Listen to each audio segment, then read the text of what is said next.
अगर पूरे इकोनॉमिक्स में बोला जाए और पूरे करंट अफेयर में भी बोला जाए कि सबसे इम्पोर्टेंट टॉपिक कौन सा होता है पूरे इकोनॉमिक्स को लेकर, किसी भी आंसर राइटिंग में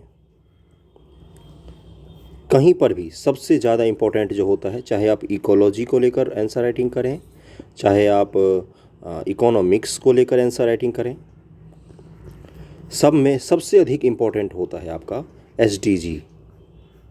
SDG का क्या मतलब होता है? Sustainable development goals. कुछ गोल हैं जो पूरी दुनिया ने डिसाइड किए हैं 2016 के 1 जनवरी से लेकर, इसको नोट डाउन कर लीजिएगा, 2030 तक। कितने साल हुए? 15 वर्षों को लेकर। जैसे आप अपना गोल तय करते हैं कि मुझे 1 साल में ये चीज़ें पढ़नी है, ये एग्ज़ाम देना है, इस तरह से अपना कैरियर बिल्डअप करना है। जैसे भारत का गोल होता था पहले 5 वर्षीय, 5 साल में हमें ये अचीव करना है, अभी 15 वर्षीय होता है नीति आयोग का। उसी तरह से पूरी दुनिया के लोगों ने मिलकर एक गोल तय किया कि 2030 तक हमें किस प्रकार से अपना डेवलपमेंट करना है। उस चीज़ को लेकर जो गोल तय किया गया उसी को क्या कहा जाता है? Sustainable development goal. इसी को आज हम लोग डिटेल में पढ़ेंगे। इकोनॉमिक्स का अगला लेक्चर है ये, और बेसिक से मैं समझाने की कोशिश करता हूँ, इसलिए चैनल को सब्सक्राइब कर लीजिए, वीडियो को शेयर ज़रूर किया कीजिए, थोड़ा सा शेयर होना चाहिए। पिछले साल इस समय तक चैनल मोनेटाइज भी नहीं हुआ था। कौन सा महीना चल रहा है? मार्च ना, अप्रैल में मोनेटाइज हुआ था चैनल, 9 अप्रैल को मोनेटाइज हुआ था। 10 दिसंबर 2021 से शुरू किया था, 9 अप्रैल 2022 को मोनेटाइज हुआ था, और अभी तो 1 साल हुए हैं। और भी ज़्यादा ग्रो करेंगे साथ में, और अच्छे कंटेंट मिलेंगे आपको। ओके, तो इसलिए शेयर ज़रूर किया कीजिए वीडियो को, जिससे मैं और अच्छे कंटेंट आपके लिए लाऊँ। सस्टेनेबल डेवलपमेंट गोल, पिछले क्लास से मैंने आपको ग्रोथ और डेवलपमेंट, इन दोनों में अंतर बता दिया था, सवाल भी दिया था। सवाल को ज़रूर लिखिए। अगर आप ग्रुप पर मेरे द्वारा बताए हुए सवालों के अलावा कोई और सवाल भेजते हैं तो उसकी चेक होने की प्रोबेबिलिटी थोड़ी सी कम होगी। जो मैं सवाल देता हूं उसको प्रायोरिटी रखिए। एक नहीं चल सकता है फ्री में फंडा कि आपके आंसर मैं फ्री में चेक करूं और आप मेरा वीडियो तक ना देखें। ये चीज़ ज़्यादा दिन तक टिकाऊ नहीं हो सकता है। फिर मुझे भी पेड कोर्सेज़ लाने पड़ेंगे, और 69 BPSC के बाद तो तय है लाना, क्योंकि सस्टेन करना मुश्किल हो जाता है फ्री में, क्योंकि लोग सपोर्ट नहीं करते हैं। थोड़ी सी शिकायत ज़रूर कर रहा हूँ, लेकिन ज़रूरी हो जाता है कभी कभी, है ना। तो वीडियो को देखिए, और उसमें सवाल जो दिया हुआ रहता है उसको लिख कर आप मुझे भेजेंगे तो मैं गारंटेड अच्छे से इवेलुएट करके आपको बता दिया करूँगा। ओके, ग्रोथ और डेवलपमेंट में जब आपने अंतर समझ लिया तो सस्टेनेबल, SD और G, sustainable development goal. Sustainable का मतलब होता है सतत, डेवलपमेंट का मतलब होता है विकास, गोल का मतलब होता है लक्ष्य। सतत विकास लक्ष्य जो है, इसी पर तीनों को अगर वर्ड को भी आपने समझ लिया तो आपको पूरा समझ में आ जाएगा। सबसे पहले देखते हैं सतत क्या होता है, इसी को हेडिंग बनाते हैं। सतत का मतलब क्या होता है? पिछली क्लास में मैंने बताया था आपको कि 2 आदमी थे, एग्जाम्पल लिया था हमने A और B का। दोनों की तनख्वाह 10-10 हज़ार थी, लेकिन दोनों का चलने का तरीका अलग था, इसलिए A जो है वो बाद में जाकर संकट में पड़ जाते हैं, जबकि B जो है ये संकट से उबरकर अच्छी स्थिति में पहुंच जाते हैं। 10,000 से ही ये अपनी फैमिली का ग्रोथ, डेवलपमेंट सब कुछ तय कर लेते हैं। किस आधार पर?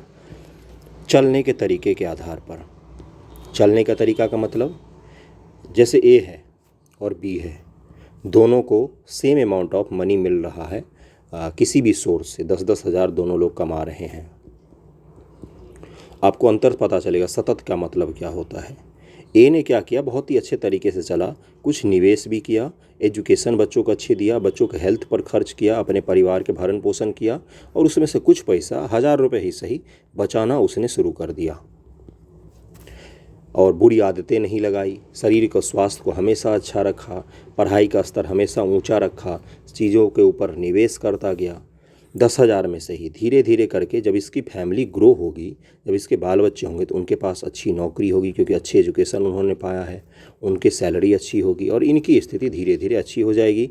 जो इन्होंने कहीं कहीं पर निवेश किया था ज़मीन में, सोना में, वो भी दाम बढ़ता है धीरे धीरे, उससे इनकी वेल्थ में भी इजाफा होगा। ए के, मिस्टर ए के। अब एक हैं बी।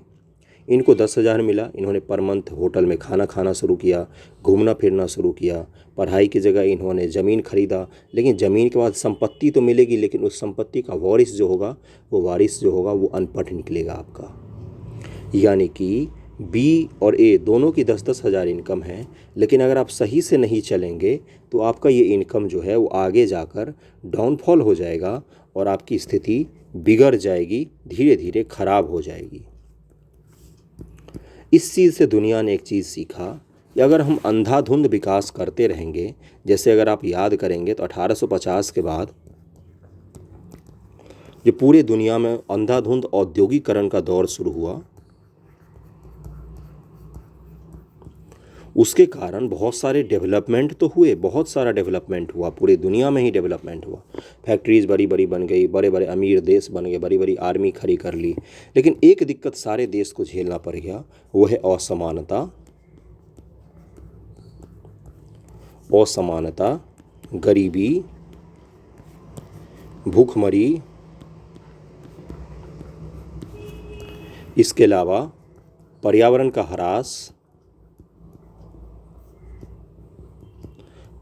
ह्रास होने लग गया धीरे धीरे।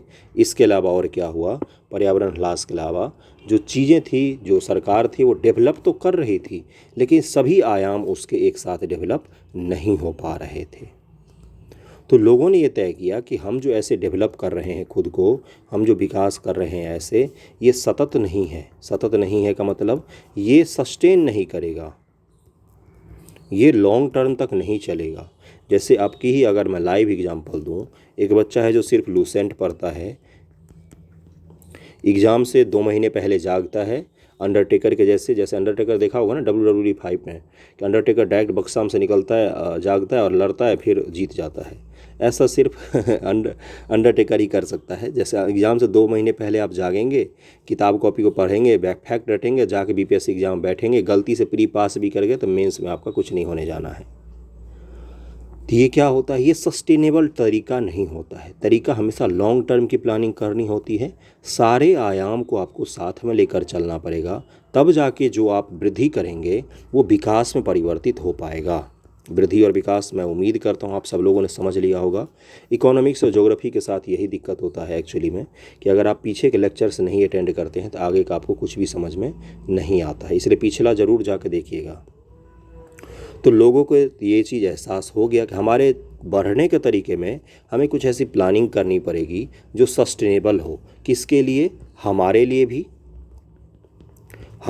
भी और हमारे आने वाले जनरेशन के लिए भी। हमारे आने वाली जो पीढ़ी होगी उसके लिए भी होगी। हम अगर आज ही सारा कोयला ख़त्म कर देंगे, हम अगर आज ही सारा पानी ख़त्म कर देंगे, हम अगर आज ही सारे ज़मीन पर घर बना देंगे, हम अगर आज ही सारे हवा को प्रदूषित कर देंगे, हम अगर आज ही सारे खनिज संसाधन जो हैं उसको समाप्त कर देंगे, सारे लिथियम को ख़त्म कर देंगे, सारे आयरन को ख़त्म कर देंगे, तो आने वाली पीढ़ी क्या खाएगी भाई, क्या पिएगी, कैसे सस्टेन करेगी, कैसे जीवित रहेगी वो आने वाली पीढ़ी। तो ये क्या है, यही चीज़ है जो लोगों ने बैठकर सोचा कि मान लो आपके दादाजी हैं, उन्होंने बहुत सारी संपत्ति अर्जित की, मान लो 100 बीघा ज़मीन है। 100 बीघा वैसे कोई ज़्यादा नहीं होता, लेकिन बहुत ज़्यादा होता है कुछ लोगों के लिए। अगर हरियाणा क्षेत्र में आएंगे तो बहुत सारे लोगों को आपको हरियाणा पश्चिमी यूपी में 100 बीघा ज़मीन वाले मिल जाएंगे, लेकिन अपने बिहार में कम मिलते हैं। मान लो 100 बीघा ज़मीन आपके दादाजी ने अर्जित की, उसके बाद आए आपके पिताजी, उन्होंने 100 बीघा को ख़त्म करके 2 बीघा पर ला दिया। अब आप हैं, आपको नौकरी करनी पड़ेगी, भले ही आपके पिताजी ने नौकरी नहीं भी की, लेकिन आपको नौकरी करनी पड़ेगी सस्टेन करने के लिए, जीवित रहने के लिए भी। ये क्या है, ये सतत नहीं किया। अगर पिताजी अच्छे होते, उनको समझ होती, तो 100 बीघा को 150 बीघा कर लेते, ना कि उसको 2 बीघा में परिवर्तित करते। क्यों? क्योंकि उनको सस्टेनेबल डेवलपमेंट के बारे में नहीं पता था। तो ये क्या होता है, चलने का, पूरी दुनिया को आगे बढ़ाने का एक तरीका होता है सस्टेनेबल डेवलपमेंट। ओके, गोल का मतलब क्या है, इसी डेवलपमेंट में हम लोगों ने तय किया बैठकर। मैं आपको पूरा फैक्ट भी बताऊंगा, चीज़ों को क्लियर करूंगा, एक एक चीज़ PDF लाया हूं मैं आपके लिए। हम लोगों ने बैठकर 17 लक्ष्य बनाए। 17 हैं, 170 में से एक गया, 169 उपलक्ष्य बनाए। और तय किया कि 2030 तक हम पूरे लगन के साथ प्रयास करेंगे कि हम इन लक्ष्यों को 17 के 17 गोल को अचीव कर लें, जिससे दुनिया सस्टेनेबल डेवलपमेंट गोल की तरह बढ़े, हमारा पर्यावरण भी संरक्षित हो जाए, हमारा समाज भी बढ़े, हमारी आर्थिक एक्टिविटी भी बढ़े और हमारी आने वाली पीढ़ी को लेकर हम संसाधनों का संरक्षण भी कर पाएँ। यही क्या है? Sustainable development goal. क्लियर हो गया होगा चीज़ें। यानी कि अगर सस्टेनेबल डेवलपमेंट गोल के आंसर राइटिंग आप करेंगे तो उसमें आप कैसे फ़ोटो बनाएंगे? आप लिखेंगे सामाजिक, आप लिखेंगे आर्थिक, और क्या लिखेंगे आप? राजनीतिक नहीं लिखना है, पर्यावरण। तीनों चीज़ों को लिख दिया मैंने। सामाजिक, समावेशन। समावेशन कल पिछले लेक्चर मैंने बताया था, समावेशी विकास क्या होता है? Inclusive growth. समावेशन का मतलब होता है समाज में सभी को लेकर साथ में चलना। आर्थिक वृद्धि करेंगे कि विकास करेंगे हम लोग? आर्थिक विकास।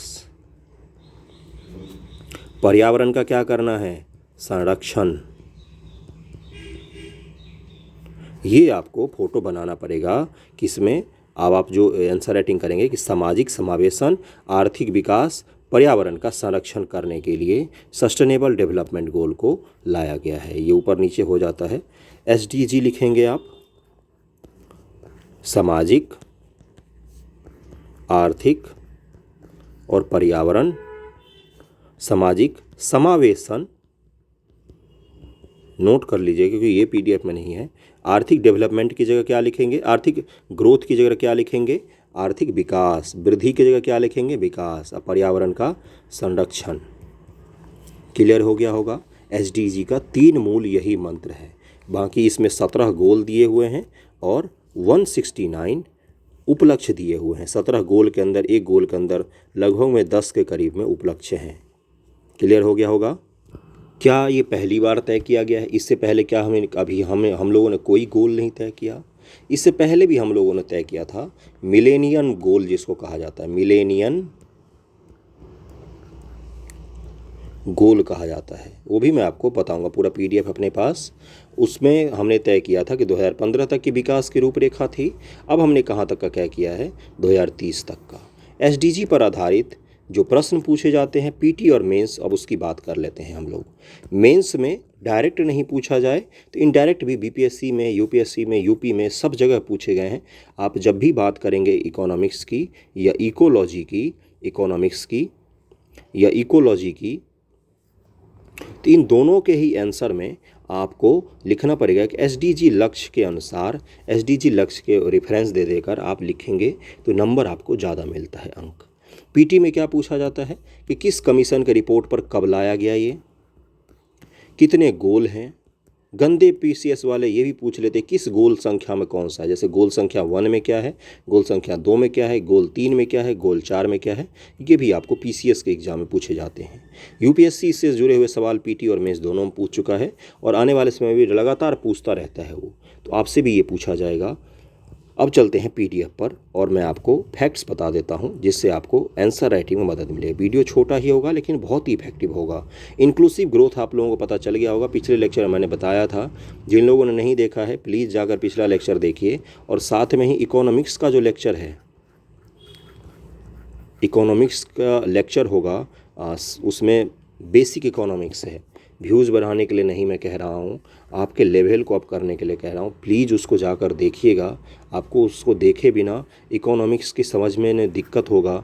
उसमें बेसिक से अर्थव्यवस्था क्या होता है, नेशनल इनकम क्या होता है, गरीबी क्या होता है, बेरोज़गारी क्या होता है, मुद्रास्फीति क्या होता है, RBI किन किन चीज़ों को लेकर मुद्रास्फीति को कम करती है, CRR क्या होता है, SLR क्या होता है, ये सब डिटेल में मैंने कॉपी पर कलम से लिख कर बच्चों जैसे समझाया हुआ है। उसको जाके ज़रूर देखिएगा। इकोनॉमिक्स का लेक्चर अपने लिए देखिएगा, मेरे लिए नहीं देखिएगा, है ना। 2015 में संयुक्त राष्ट्र महासभा की 70वीं बैठक में 2030 सतत विकास हेतु एजेंडा के तहत सदस्य देशों द्वारा 17 विकास लक्ष्य अर्थात SDG और 169 प्रयोजन अंगीकृत किए गए थे, सस्टेनेबल डेवलपमेंट गोल। 2015 में UN की 70वीं बैठक में क्या है सतत विकास? पर्यावरण तथा विकास पर विश्व आयोग 1983 के अंतर्गत ब्रटलैंड कमीशन द्वारा जारी रिपोर्ट 1987। विश्व आयोग कब बनाया था पर्यावरण और विकास पर विश्व आयोग? 1983 में। इसका सीक्वेंस लगाने को कभी कभी पूछ लेता है, इसलिए इसको ध्यान में रखिएगा। और कमीशन का नाम क्या था? ब्रटलैंड। ब्रटलैंड कौन थे? तो ये नॉर्वे का पीएम थे, नॉर्वे के प्रधानमंत्री थे। इनकी अध्यक्षता में ये आयोग बनाया गया था। ब्रटलैंड कमीशन द्वारा जारी रिपोर्ट 1987 के अनुसार आने वाली पीढ़ी की अपनी आवश्यकताओं को पूरी करने की क्षमता से समझौता किए बिना वर्तमान पीढ़ी की आवश्यकता को पूरा करने हेतु विकास ही सतत विकास है। मतलब आने वाली जो पीढ़ी है उसके लिए भी हमें संसाधनों को संरक्षित करना है और हम अपना डेवलपमेंट भी कर लें। इसी को क्या कहा जाता है? सतत विकास कहा जाता है। MDG मिलेनियम डेवलपमेंट गोल्स की अवधि 2015 में खत्म हो गई। पर्यावरण सुरक्षा के साथ मानव विकास हेतु MDG के स्थान पर किसको लाया गया है? SDG को लाया गया है। इसको ध्यान रखिएगा। MDG से जुड़ा हुआ सवाल UPPSC 2018 या 19 में एक पूछ चुका है और SDG से तो लगभग हर साल ही पूछता है। संयुक्त राष्ट्र का एजेंडा 2030 17 विकास लक्ष्य कौन कौन से? अब 17 लक्ष्य को आप PDF में भी पढ़ लेंगे। PDF आपको टेलीग्राम चैनल पर मिल जाएगा जिसका लिंक दिया हुआ रहता है। मुझसे कुछ पूछना होता तो Instagram ID है, उस पर फॉलो कर लीजिए, कभी भी आपको मदद मिल जाएगा। गरीबी के सभी रूपों को पूरे विश्व से समाप्ति, पहला लक्ष्य क्या है? पॉवर्टी। भूख की समाप्ति, दूसरा लक्ष्य क्या है? भूखमरी। सभी आयु के लोगों में स्वास्थ्य सुरक्षा, तीसरा लक्ष्य क्या है? हेल्थ। गरीबी, भूखमरी, हेल्थ। चौथा लक्ष्य क्या है? शिक्षा, गुणवत्तापूर्वक शिक्षा। पांचवा लक्ष्य क्या है? Gender equality. जेंडर इक्वालिटी है, लैंगिक समानता। अगला क्या है? स्वच्छ पानी, ये भी है। आप जब आंसर राइटिंग करेंगे तो आप क्या लिखेंगे कि UN जो SDG है उसके लक्ष्य 5 के अनुसार या 6 के अनुसार स्वच्छ पानी की बात की गई है, छठे के अनुसार स्वच्छ पानी की बात की गई है। सातवां क्या है? टिकाऊ ऊर्जा। सतत कौन सी ऊर्जा की बात करेंगे हम लोग? रिन्यूएबल सोर्सेज से ऊर्जा की बात करेंगे जिसमें पर्यावरण को नुकसान ना हो। आठवां क्या है? समावेशी और सतत आर्थिक विकास, इंक्लूसिव ग्रोथ की बात की जा रही है। अगला क्या है? लचीले बुनियादी ढांचे और समावेशी और सतत औद्योगिकरण को बढ़ावा देना। सतत औद्योगिकरण, ऐसा औद्योगिकरण नहीं चाहिए जिससे हमारा नुकसान हो जाए। देशों के बीच और भीतरी असमानता को कम करना, इनइक्वालिटी, असमानता को कम करना। सुरक्षित, लचीले, टिकाऊ शहर और मानव बस्तियों का निर्माण, शहरीकरण को सुटेबल होना चाहिए। अस्थायी खपत और उत्पादन पैटर्न को सुनिश्चित करना। जलवायु परिवर्तन, उसके प्रभाव से निपटने के लिए तत्काल कार्रवाई करना। अगला लक्ष्य क्या है? अस्थायी सतत विकास के लिए महासागर, समुद्र और समुद्री संसाधन के संरक्षण की भी बात की गई है SDG में। सतत उपभोग को बढ़ावा देने वाली स्थलीय पारिस्थितिकी प्रणाली, सुरक्षित जंगल, भूमि क्षरण, जैव विविधता के बढ़ते नुकसान को रोकने का प्रयास करना। अगला कौन सा है? भूमि क्षरण की बात की गई थी पिछले में। अगला है कि सतत विकास के लिए शांतिपूर्ण और समावेशी समितियों को बढ़ावा देने के साथ ही सभी स्तर पर इन्हें प्रभावी, जवाबदेहपूर्ण बनाना ताकि सभी के लिए न्याय सुनिश्चित हो रहे। न्याय की भी बात की गई है किसमें? SDG में। सतत विकास के लिए वैश्विक भागीदारी को पुनर्जीवित करने, अतिरिक्त कार्यान्वयन के साधनों को मजबूत करना भी इसका एक लक्ष्य है। क्लियर हो गया होगा। अब MDG क्या था? ये संयुक्त राष्ट्र महासभा के द्वारा वर्ष 2000 में फ्रेम को स्वीकार किया गया था, लेकिन लक्ष्यों को 1990 के स्तर पर गणना की गई है। 2015 के लिए था, जिसके अंतर्गत 8 गोल थे और 18 टारगेट थे। ये 2015 में समाप्त हो चुका है MDG। अब कौन सा चल रहा है? SDG। UNDP की भूमिका। अब SDG जो होते हैं इसका इंडेक्स जारी होता है सब साल। इसको कौन जारी करता है? तो United nation solution development network, UNSDN जो है ये एक संस्था है UN के तहत। ये क्या करती है? ये इसको जारी करती है, SDG को जारी करती है। इस चीज़ का ध्यान में रखिएगा। कौन जारी करती है? UNSDN जारी करती है। SDG 1 जनवरी 2016 से प्रभाव में आया और तो UNDP की निगरानी और संरक्षण में अगले 15 सालों तक प्रभावी रहेंगे। संयुक्त राष्ट्र की प्रमुख SDG लक्ष्य प्राप्त करने वाली संस्था UNDP विश्व के 170 देशों में लक्ष्य की प्राप्ति पर नज़र रखती है। भारत के अंदर भी नीति आयोग ने भारत के राज्यों के लेवल पर SDG इंडेक्स जारी किया। जैसे UNDP क्या करती है? पूरे दुनिया के लेवल पर जारी करती है अलग अलग देशों का रैंकिंग। उसी तरह से नीति आयोग क्या करती है? अलग अलग राज्य जो अपने यहाँ है, बिहार है, UP है, हिमाचल है, केरल है, नागालैंड है, इनके मध्य में SDG इंडेक्स को जारी करती। कौन सा राज्य कितना अच्छे काम कर रहा है SDG को लेकर, ठीक ना? इस चीज़ को याद रखिएगा, नीति आयोग। UNDP का प्रमुख लक्ष्य इन देशों में गरीबी को खत्म करना, लोकतांत्रिक शासन व्यवस्था का प्रोत्साहन, पर्यावरण परिवर्तन, आपदा परिवर्तन व कार्य, आर्थिक समानता प्राप्ति आदि पर ज़्यादातर केंद्रित रहेगा। यूएनडीपी का प्रमुख लक्ष्य इन देशों में, ये सब पढ़ दिया हमने। एसडीजी लक्ष्यों को प्राप्त करने के लिए सरकारी, निजी क्षेत्र, नागरिक समाज, सभी लोगों के आपसी सहयोग से काम करना पड़ेगा। आपको स्टेटमेंट क्या देगा? एसडीजी के तहत केवल सरकार को काम करना पड़ेगा। आप क्या बोलेंगे कि नहीं, सरकार के साथ निजी क्षेत्रों को भी और लोगों को भी मिलकर काम करना पड़ेगा पूरे विश्व को अगर बचाना है तो। निष्कर्ष क्या है कि सतत विकास लक्ष्यों का मुख्य उद्देश्य विश्व से गरीबी को पूर्णतः खत्म करना, सभी समाज में सामाजिक न्याय व पूर्ण समानता स्थापित करना है। भारत को भी गंभीरता से इन लक्ष्यों की प्राप्ति हेतु कार्य करना चाहिए। यानी कि एसडीजी क्या है? एक तरह से अभी मैंने बताया था, सामाजिक, आर्थिक और पर्यावरण।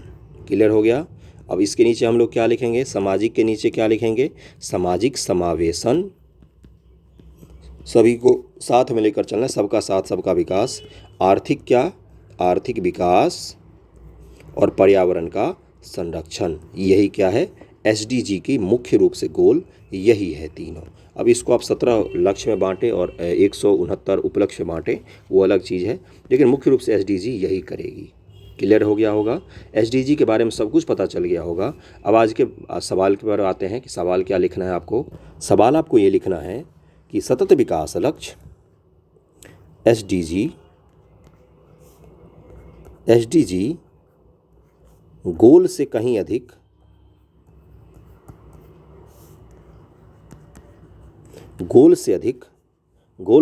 अधिक मानव जीवन की आवश्यकता है। मानव जीवन नहीं, मानव समाज की आवश्यकता है। मानव समाज की आवश्यकता है। एसडीजी गोल से कहीं अधिक मानव समाज की आवश्यकता है। विवेचना कीजिए, 200 शब्दों में आपको लिखना है कि एसडीजी गोल से कहीं अधिक मानव समाज की आवश्यकता है। एसडीजी गोल से कहीं अधिक मानव समाज की आवश्यकता है। 200 शब्दों में इसको लिखकर भेजना है आपको। और वीडियो को शेयर ज़रूर कीजिएगा जहाँ भी हो सके। इतना ख़राब तो नहीं पढ़ाता हूँ मैं कि लोग देखें ही ना, है ना। थैंक यू सो मच आप सभी का।